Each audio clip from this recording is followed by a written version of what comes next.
Hoy vamos a ver las intrigas entre Ricardo Corazón de León, Leonor de Aquitania, y Enrique la Tercera Cruzada.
La vez pasada estábamos viendo las historias de amor, estábamos viendo el personaje de Leonor de Aquitania desde el punto de vista de su figura arquetípica, en lo que tiene que ver con la formación de la idea del amor romántico en Occidente, en la influencia que tuvo al encontrarse con los sufis y también al llevar hacia el norte la cultura provenzal, que era la cultura que se encontraba en el sur de Francia, y habíamos visto los tribunales del amor, y habíamos visto las fiestas, y habíamos visto los juglares, los trovadores, aquellos que llevaban encantamientos y magias. Habíamos visto cómo estos castillos se fueron rodeando de todo un mundo, en el cual diferentes destrezas, ya fueran interpretativas, musicales, circenses, iban creando un mundo alrededor de las cortes y alrededor de las mujeres, que se encontraban para esa época mucho tiempo solas en los castillos, mientras los hombres guerreaban, y como mientras los caballeros guerreaban, allende los mares y allende las tierras, ellas recibían toda esta corte de personajes, que a partir del encanto y el agrado iban creando todo un mundo, y habíamos visto como un amor distinto y digamos subterfugio se va filtrando por entre la vida cotidiana del medioevo, donde las costumbres eran tan rígidas y los pactos matrimoniales tenían un carácter eminentemente político y económico.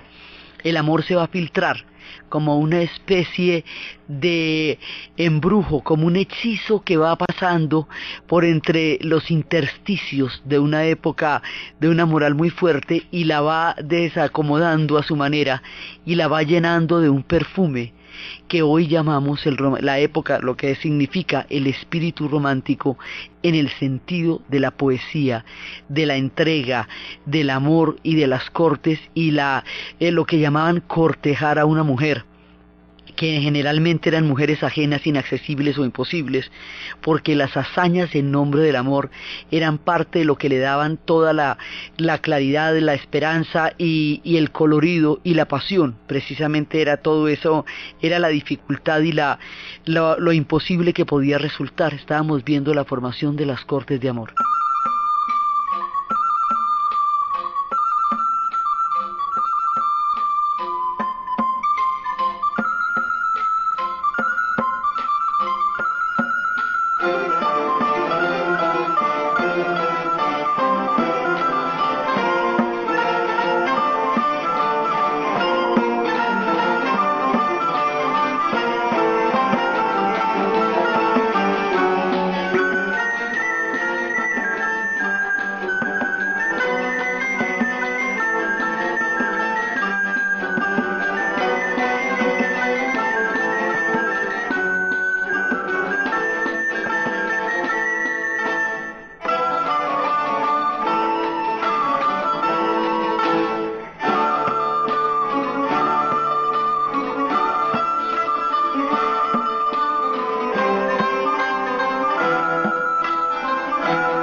esta era una manera diferente de vivir en tiempos tan guerreros.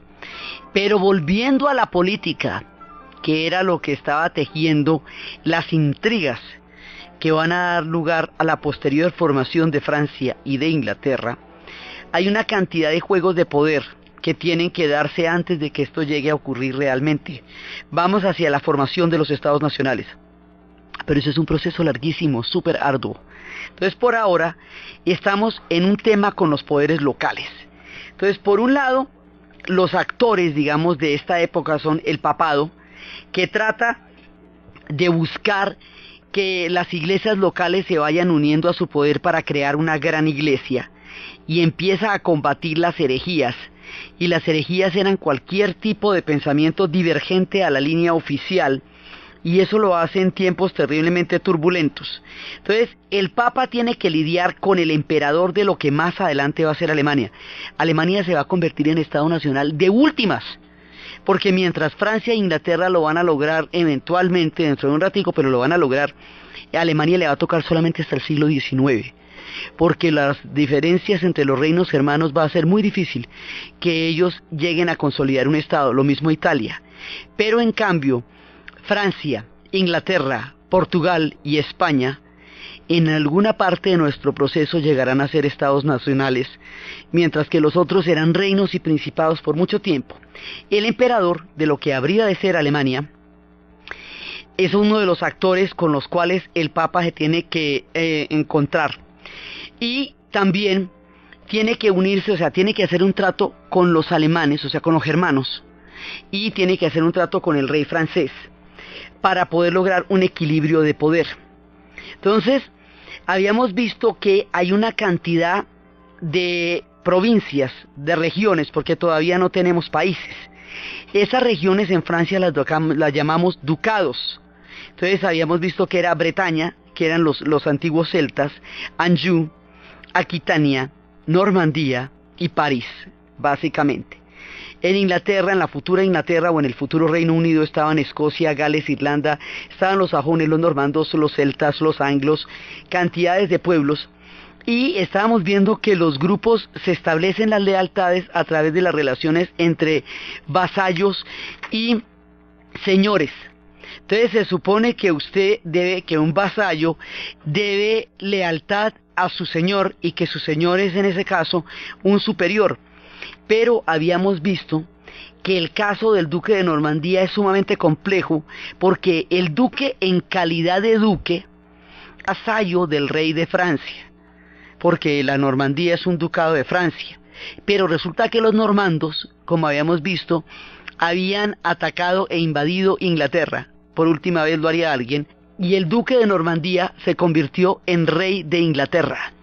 Entonces, al convertirse en rey de Inglaterra, en una tierra es vasallo y en la otra rey, pero a la hora del té, lo que es un tipo súper poderoso, que siendo vasallo del rey de Francia, es muchísimo más poderoso que él, porque tiene detrás a la Inglaterra.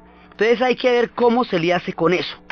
Entonces, lo que va a hacer de ahí en adelante el rey de Francia es tratar de debilitar al duque de Normandía en la medida de sus posibilidades, porque es un poder que directamente lo va a amenazar.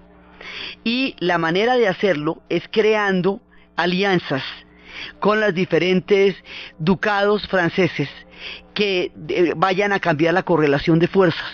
Hemos visto eso también. Entonces, dentro de esa estrategia, estamos en la época de los Luises, lo que va a hacer es casar a su hijo con Leonor de Aquitania, para hacer emparentar la Aquitania con el rey, y de esa manera quitarle, digamos, peso a la Normandía dentro de lo que va a ser Francia. Recordemos que los normandos, por esta condición de duque de Francia y rey de Inglaterra, hacen que los dos países estén estrechamente entrelazados, y que el surgimiento de unos y de otros se forme de la misma matriz. Hermana una cantidad de palabras dentro de lo que van a ser las respectivas lenguas y les da un origen común que tienen muy marcado, muy a su pesar, porque en la era moderna y después durante mucho tiempo ellos se van a detestar. Los ingleses y los franceses no se caen bien para nada, pero tienen en común una increíble cantidad de cosas, sobre todo el hecho de haber provenido ambos de los normandos. Entonces, ¿qué hace este hombre? Va a casar a su hijo, que es otro Luis, con Leonor de Aquitania. Estos son los Capetos. Y Leonor de Aquitania, habíamos visto, por un lado, todo su carácter de amor a lo caballeresco, a lo provenzal, a los trovadores, a las cortes de amor. Ese es un aspecto quizás el más atractivo y refulgente de esta dama insigne. Pero también era una mujer de mucho tropel. Entonces se va a casar con él y ella quiere que vaya a la segunda cruzada.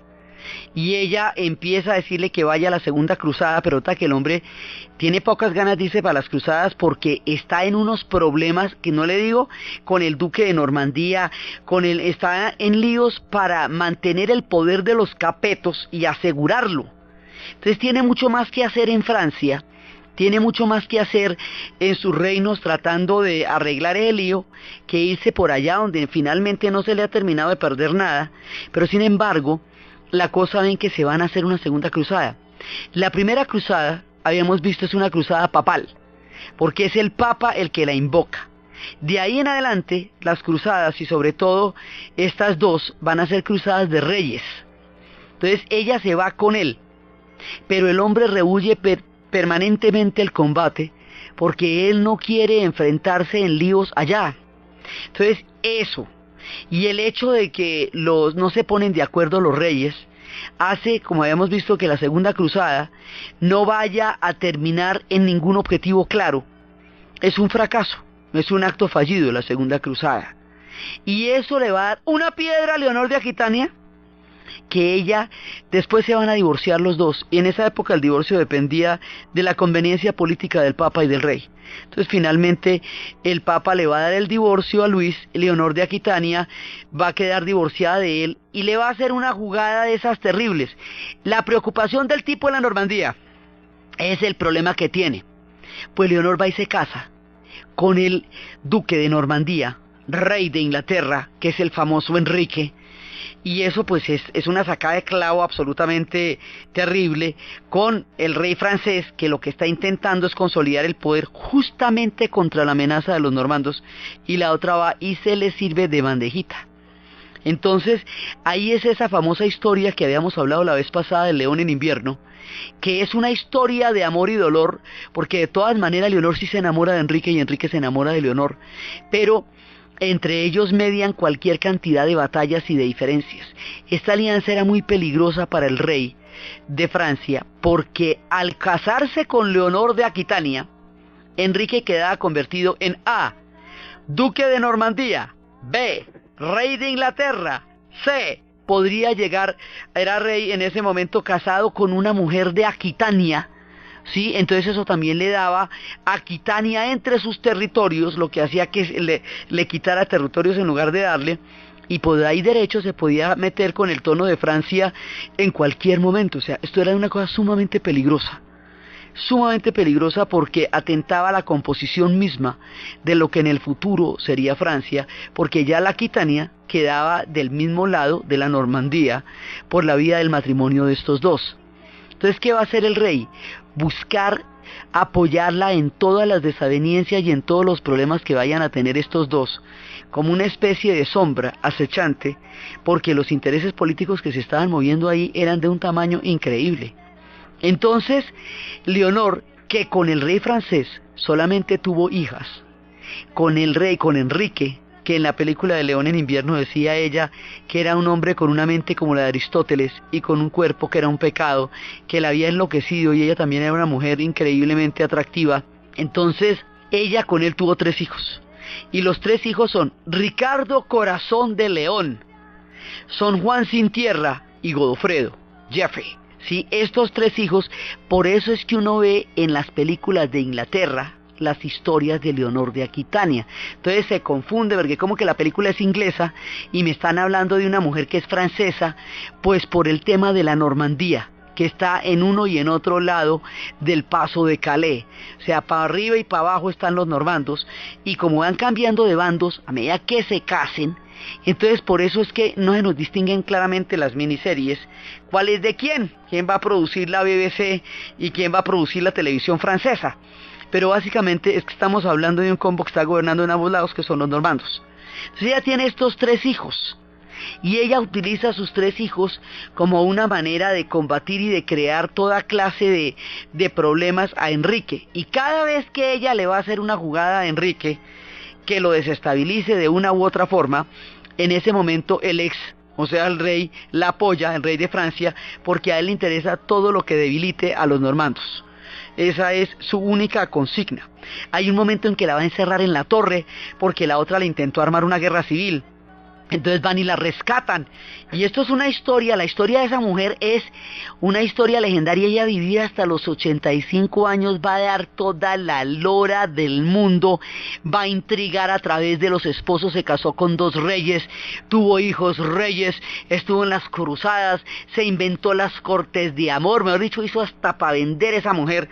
Y es un personaje de mucha fuerza y de mucha figuración en una época en que las mujeres rarísimamente la tenían, y por eso queda en la leyenda Leonor de Aquitania. Entonces este es como el contexto de los poderes que se están moviendo en ese momento.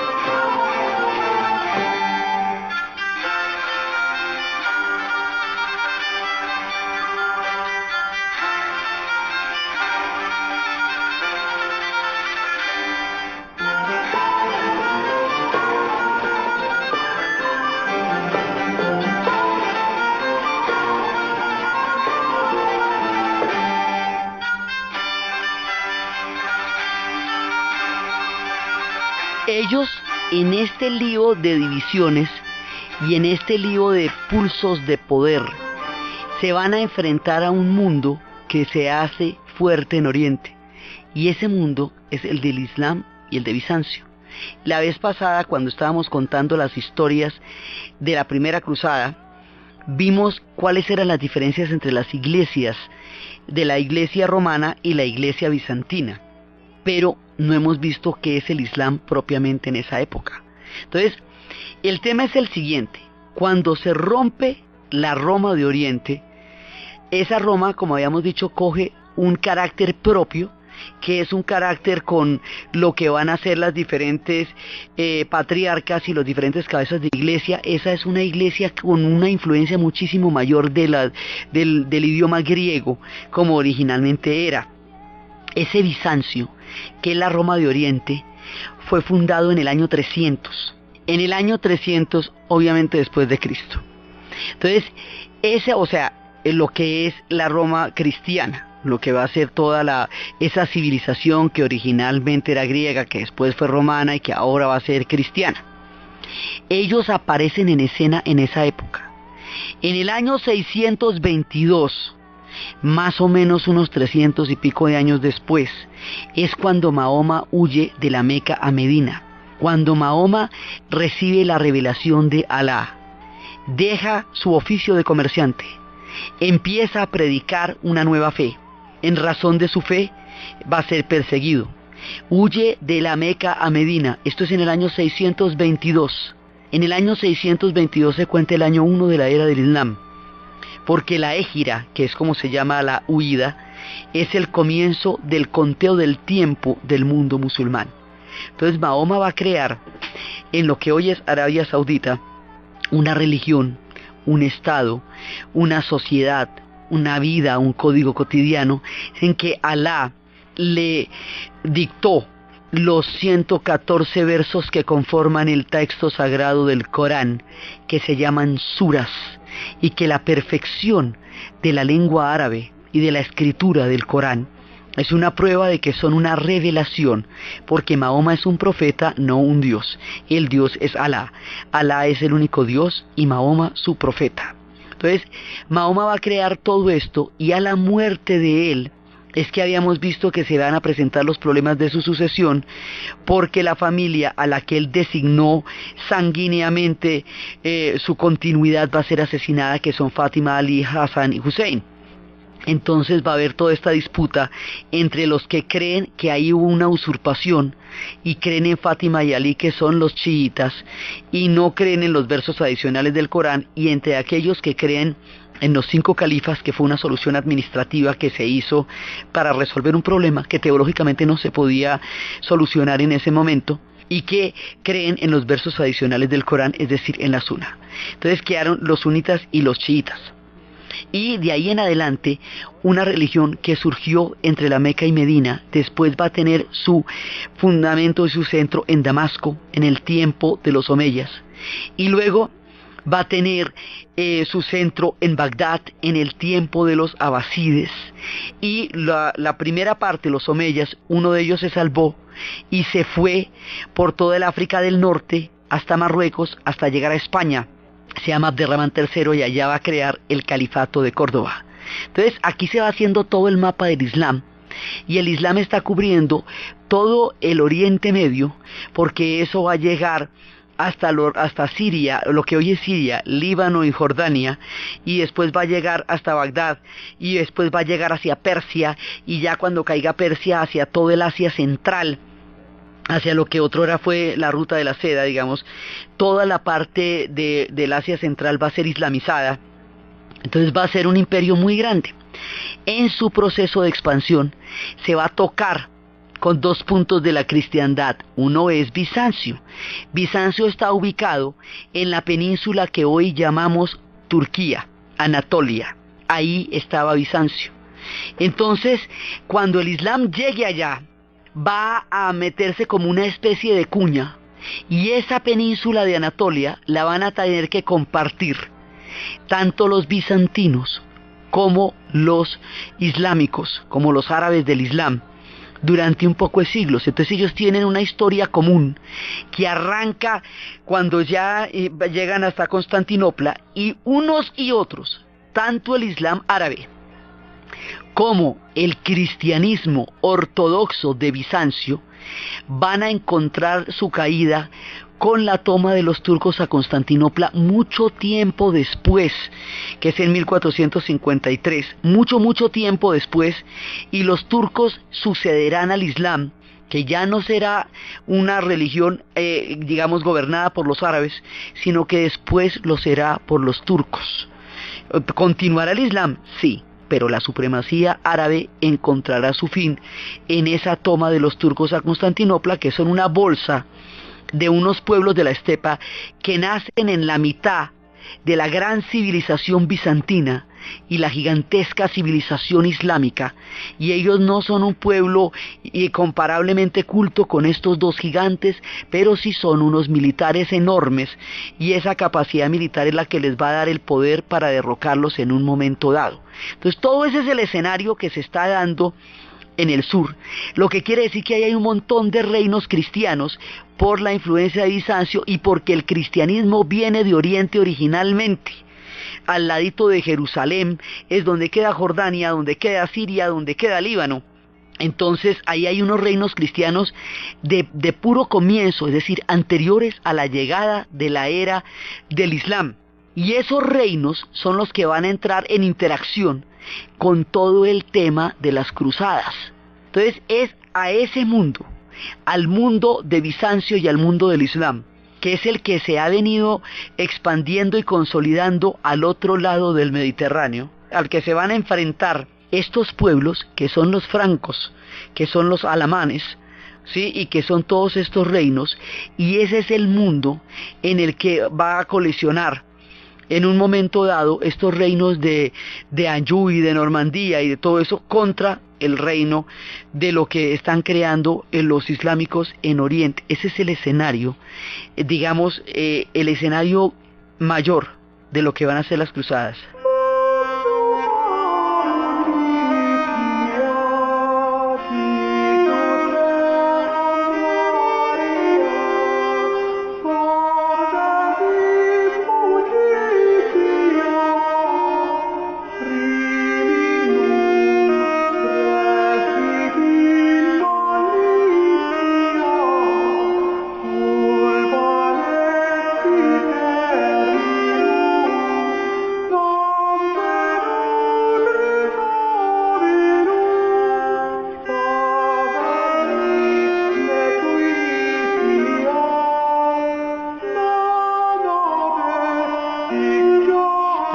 la primera cruzada, los cristianos lograron tomarse Jerusalén y lograron derrotar a los musulmanes porque los encontraron divididos por lo que habíamos visto de esa oleada de chiitas que había entrado por Egipto y había roto las rutas de peregrinación. Luego ellos se componen y se recomponen y vuelven y se unen. Y cuando se están recomponiendo es que lanzan la segunda cruzada, que es la de Leonor de Aquitania y la de Luis, pero esa no va a ninguna parte.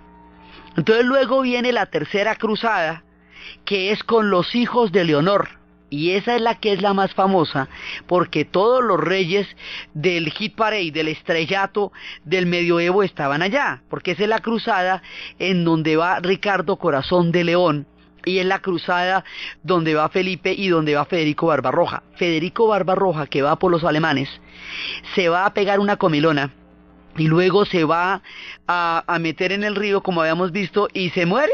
Por eso es que le dicen a uno que no se puede bañar después de almuerzo. Yo creo que es desde ahí, de Federico Barbarroja. Entonces, los alemanes quedan ahí acéfalos. Entonces, Ricardo Corazón de León efectivamente va a llegar allá. Y el encuentro, o sea, lo que hace tan cinematográfica la tercera cruzada, es, de un lado, toda la figura emblemática de Ricardo Corazón de León, arquetipo del caballero él mismo también. Pero es que ahí se va a encontrar con un personaje de talla mayor, y ese personaje de talla mayor es ni más ni menos que Saladino, Salah al-Din.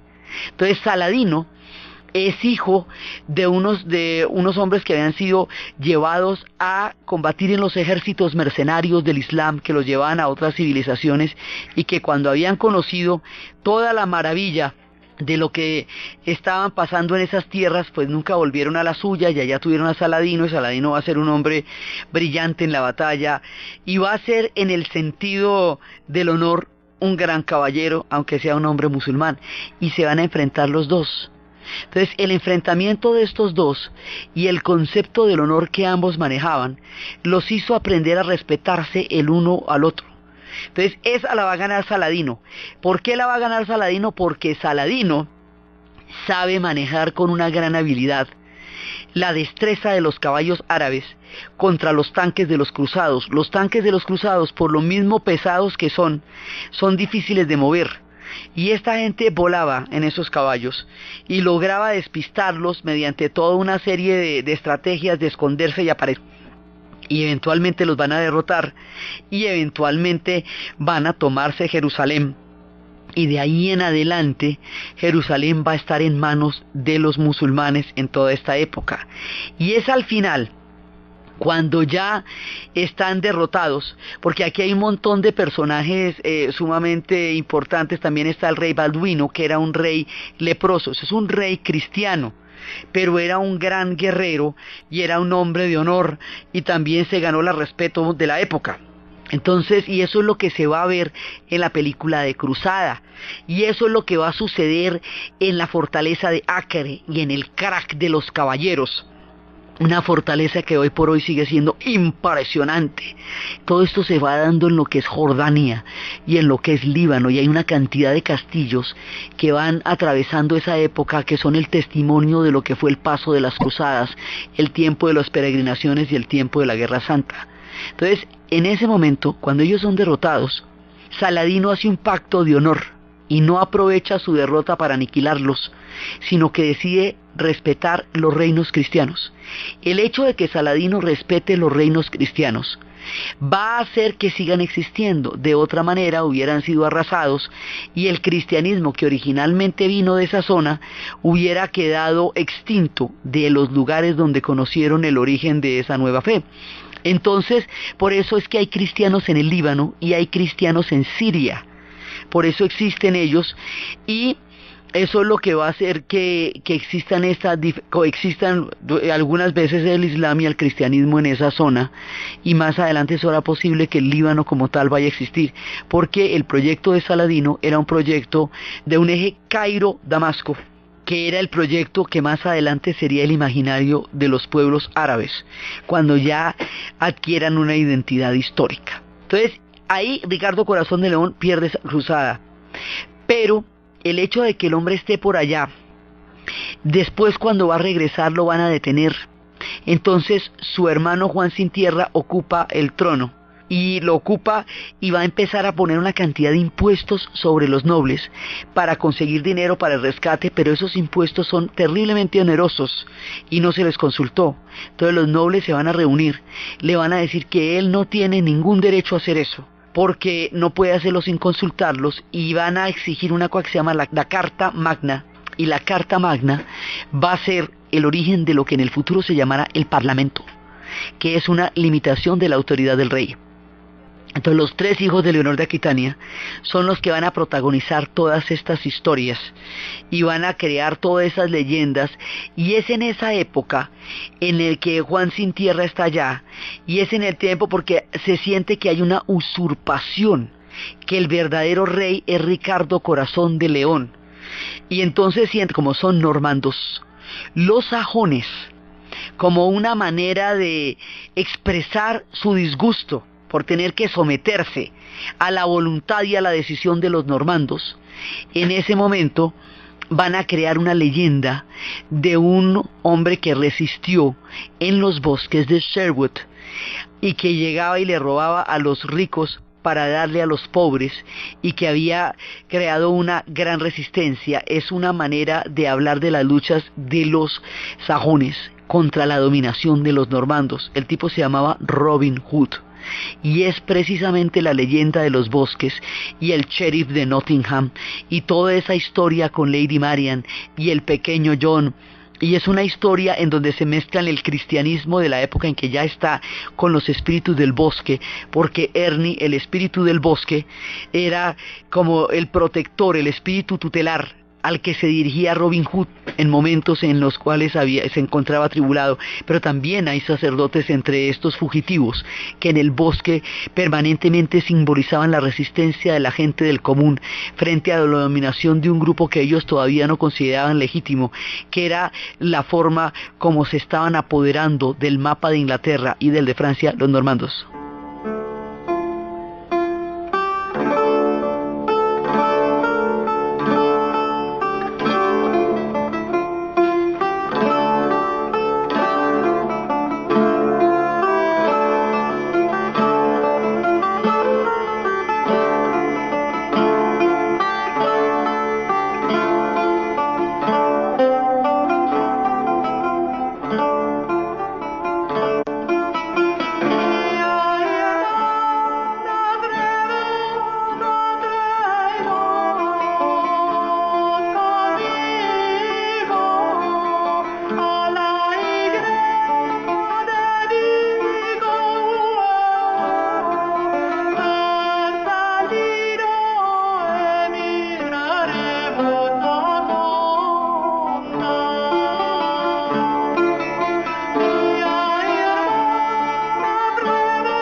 Después vienen otras cruzadas ya con personajes menos glamurosos, porque Ricardo Corazón de León va a generar un imaginario del rey ausente, del rey que no está, y eso parte, digamos, de Robin Hood. Es que Robin Hood lo hace en nombre de Ricardo Corazón de León, el rey que está en la cruzada. Y también habíamos visto que eran los tiempos de Ivanhoe, estos héroes que surgen desde el monte y que están representando la inconformidad con el juego de poderes que se está dando. Entonces por eso es que la Tercera Cruzada es tan famosa, por Saladino, por Ricardo Corazón de León, por Juan Sin Tierra, por Geoffrey, y porque ellos son los hijos de Leonor de Aquitania y de Enrique, y todas las historias de intrigas que se están dando. Finalmente después ella muere, pero ya dejó armado un lío muy grande. Entonces, una vez que Salah al-Din toma Jerusalén, el resto del tiempo es tratando de reconquistarla. Entonces la van a reconquistar, pero nunca lo van a lograr. En la Cuarta Cruzada van a saquear a la mismísima Constantinopla, que es un despropósito y un exabrupto, porque se supone que era a la que debían defender y a la que iban a apoyar, y llegaron y la saquearon. Y después el rey Luis muere, y vienen más cruzadas, ¿sí? Vienen después 8 cruzadas, y después finalmente nunca logran recuperar nada. Ya digamos el total de las cruzadas son 8, pero finalmente nunca van a lograr. Entonces hemos visto que las cruzadas tienen una cantidad de frentes, como habíamos visto con los caballeros teutones en el oriente, con los hospitalarios y con los templarios en Jerusalén, y con la Orden de Santiago de Compostela en España. Están por todas partes. Entonces, este episodio que va a durar todo ese tiempo y que va a tener todas estas 8 cruzadas, en últimas nunca logra. Hubo una cruzada de los niños, que mandaron un poco de niños a ver que como los niños Dios estaba con ellos, entonces no los iban a matar, y lo que pasa es que los mataron a todos. Y lo que fue un crimen impresionante, desde las viejas mañas de reclutar a los niños y meterlos en las guerras de los grandes. Entonces, finalmente las cruzadas no van a terminar reconquistando la Tierra Santa, pero sí van a crear un contacto entre Oriente y Occidente, que es donde van a llegar los libros y las traducciones de Aristóteles en la época en que se están empezando a formar las universidades, porque las universidades también son un invento de la Edad Media. No surgen en la modernidad, surgen antes, y surgen alrededor de la elaboración de la doctrina y de la teología, y es en las universidades donde uno encuentra personajes como Abelardo, y la historia que estábamos contando. En una de esas cruzadas, ya en las últimas, es cuando un personaje se va a sentir tan absolutamente desolado por toda la sangre, por todo el horror que se había hecho, porque es que para crear las cruzadas habíamos visto que se había dado un salto teológico del pacifismo que Jesús había predicado en todas las circunstancias, incluso ante los romanos, a una guerra santa que sí está avalada por la defensa de la fe, para poder convencer a la gente de que pasara por encima del no matarás, que es una de las grandes condiciones de la manera como Jesús enseñó el cristianismo. Entonces, para pasar por encima de eso habían arrasado a todo el mundo. Más adelante, en los episodios de las cruzadas, va a haber un personaje que va a sentir que ahí hubo una equivocación inmensa, que toda la sangre, todo el horror, toda la tristeza, la desolación que vio, ensombrecen su alma, le quitan sentido a lo que es el dinero, la riqueza y el poder en un personaje nacido en una sociedad, una posición muy alta de la sociedad, hijo de un hombre muy rico, textilero.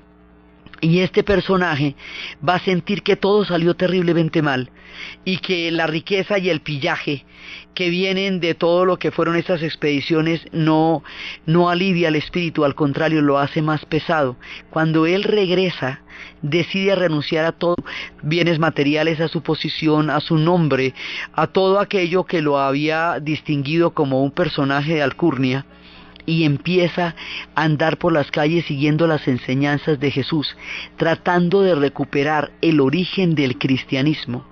Y empieza a pensar por dónde viene el origen del cristianismo, qué le había dado el primer sentido, dónde estaba presente el amor y cómo recuperar eso.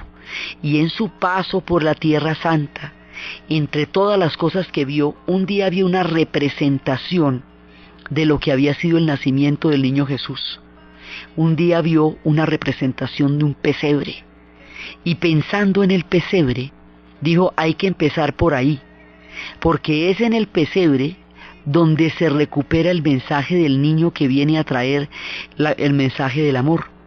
Entonces dice que lo reprodujo con figuras de piedra, y que esas figuras de piedra, cuenta la leyenda, cobraron vida, y que él, a través de esta manera de recuperar el amor que sentía que se había roto totalmente en esta cantidad de odio que eran las cruzadas, va a crear ese pesebre. Y ese personaje se llama nada más y nada menos que Francisco de Asís, y es el origen de los franciscanos. Y el pesebre se hizo en Grecho, y después de Grecho, por todas las influencias y la manera como los pueblos se van dominando unos a otros, Nápoles va a formar parte, y esos reinos de Italia van a formar parte de España. Por Italia va a llegar a España, y mucho tiempo más adelante, cuando lleguen los españoles a las tierras del Nuevo Mundo, lo llevarán también, y nosotros seremos parte de la tradición del pesebre. Es en este odio de las cruzadas, en este salto teológico tan doloroso, que avaló la muerte, de una religión que no tenía por qué permitirla bajo ninguna circunstancia, porque nunca fue ese el mensaje de Jesús, que hablaba de dar la otra mejilla. Es en ese momento que aparece la figura de Francisco de Asís, que se sentía hermano de los lobos, hermano del sol y hermano de la luna.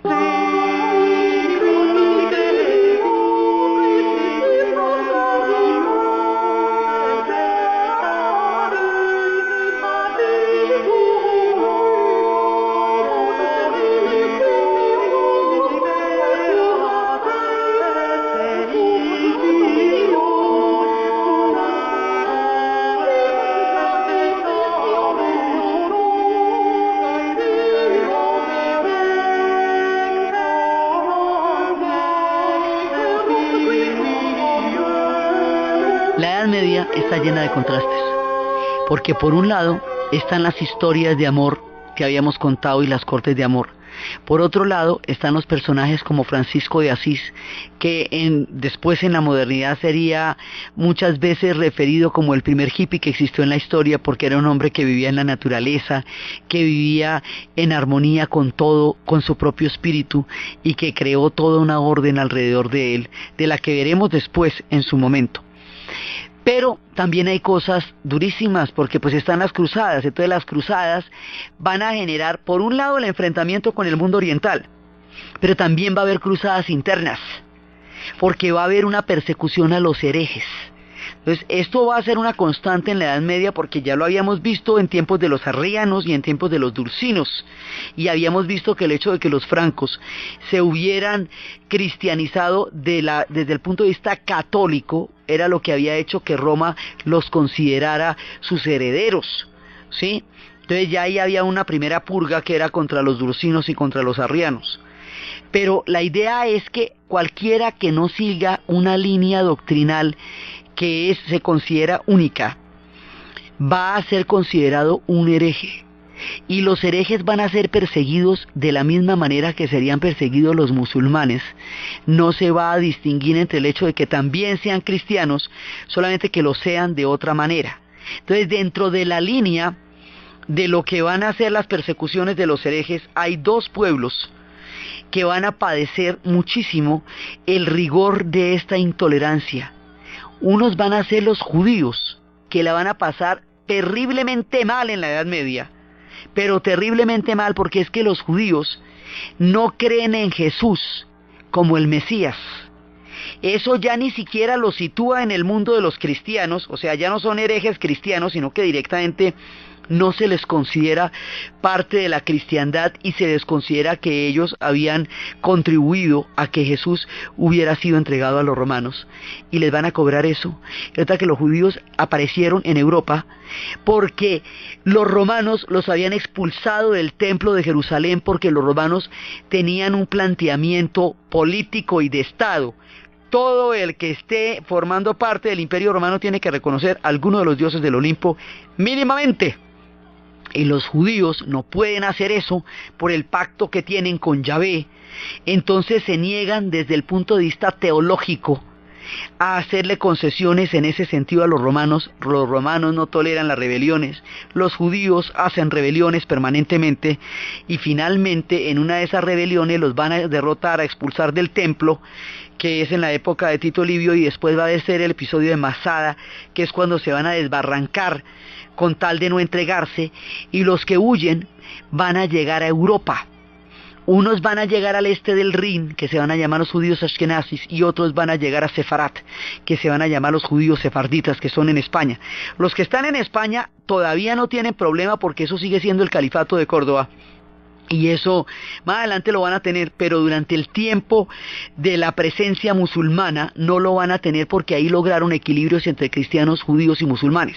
Pero los que quedan en esta Europa, cuando se ponga la cosa de este tamaño de las herejías, van a ser perseguidos terriblemente durante todo el medioevo, incluso más adelante, cuando venga el tiempo, mucho más adelante de la peste negra.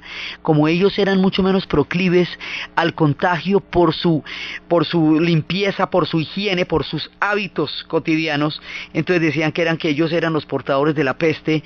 Los van a acusar de toda clase de infortunios, porque no forman parte de este universo cristiano que se está imponiendo en el ambiente interno que van a formar las cruzadas, no solamente con respecto a Oriente ni a los de Europa del Este, sino al interior.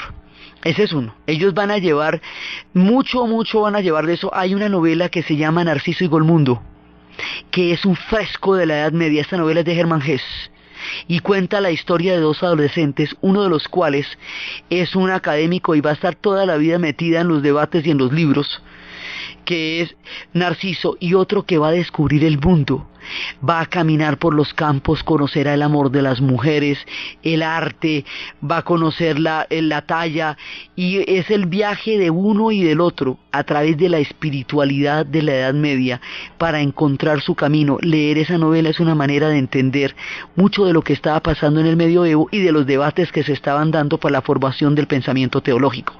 Entonces, esos van a ser uno, pero luego van a aparecer otros que se sitúan en el sur de Francia, en la parte de la Provence, y a estos que tienen una versión diferente, son cristianos, pero tienen una idea mucho más pura del cristianismo. Ellos se llaman a sí mismos los puros.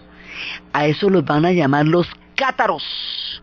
Y los cátaros, que tienen una idea diferente, que no comulgan con el clero porque no lo necesitan para su comunicación con Dios, en una época en que el clero va a ser el que genere y mande y tenga tanto poder, a ellos los van a perseguir hasta el exterminio. Y para perseguirlos van a crear una cosa que se va a llamar el Santo Oficio, que en el futuro se conocerá como la Inquisición.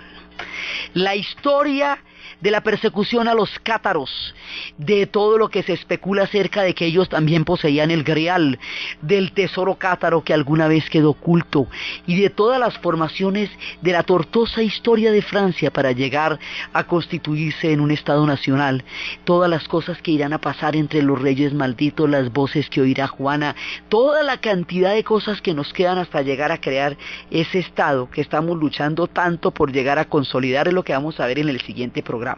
Entonces, desde los espacios de Ricardo Corazón de León, de Saladino, del rey Balduino, de la cruzada, de la tercera cruzada, de Jerusalén, de los pueblos que se están conformando, de las persecuciones internas y externas, del clima político tan supremamente complejo de la época, y de la pureza de alma y la alegría de espíritu de Francisco de Asís, en medio de un contexto tan complejo, en la narración de Ana Uribe, en la producción Jessy Rodríguez. Y para ustedes, feliz fin de semana.